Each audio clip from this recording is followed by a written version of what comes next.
Presiden Joko Widodo meminta kebakaran hutan dan asap segera diselesaikan. Pemerintah menargetkan dalam 30 hari masalah kabut asap di Sumatera dan Kalimantan teratasi. Presiden Joko Widodo mengeluarkan tenggat waktu penyelesaian kebakaran hutan dan lahan serta kabut asap yang melanda sebagian pulau Sumatera dan Kalimantan. Tenggat waktu bervariasi antara 14 hingga 30 hari.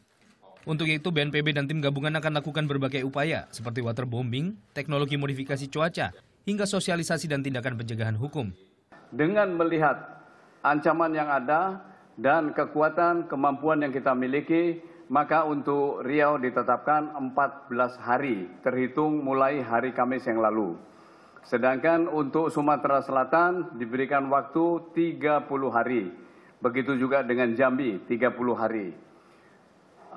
Terhitung mulai hari Jumat untuk Sumatera Selatan, sedangkan Jambi terhitung mulai hari Senin, begitu juga dengan provinsi lainnya di Kalimantan. Sementara itu, Satuan Petugas Penegakan Hukum Polri telah menangani 138 kasus laporan terkait kebakaran hutan dan lahan. 135 tersangka dari perorangan dan korporasi sudah diamankan. Hukuman berat bagi pelaku akan diberikan. Aspek hukum tentu adalah hukuman yang benar-benar mempunyai efek jera. Jadi untuk mempunyai efek jera itu yang bagaimana sih? Maksimalkan dong sesuai dengan ancaman undang-undang. Gabungan Pengusaha Kelapa Sawit Indonesia atau GAPKI siap memberikan sanksi kepada anggotanya jika terbukti menjadi tersangka praktik pembakaran lahan. GAPKI juga menilai masih ada cara lain yang lebih aman untuk membuka lahan. Cara lain itu mekanisasi. Jadi misalnya lahan ini tumbuh-tumbuhan itu terus kemudian ditumbang dengan ya gergaji atau genso atau apa, kemudian dicacah. Pohon-pohon besar itu kemudian dijadiin kepingan-kepingan kecil dan dibiarkan di lahan.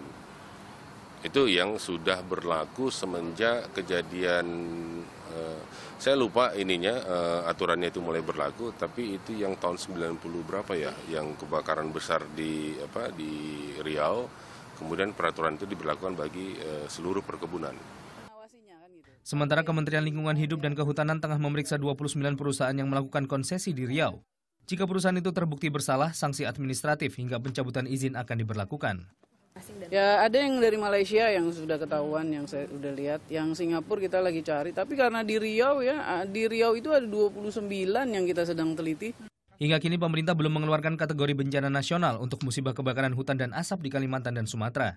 Sesuai undang-undang banyak pertimbangan dan indikator untuk menetapkan kategori bencana nasional, seperti jumlah korban, kerugian harta benda, cakupan luas hingga dampak sosial ekonomi yang ditimbulkan. Dalam kasus ini, pemerintah tetap mengerahkan kekuatan nasional untuk penanganan kasus kebakaran hutan dan lahan. Tim Liputan melaporkan untuk NET.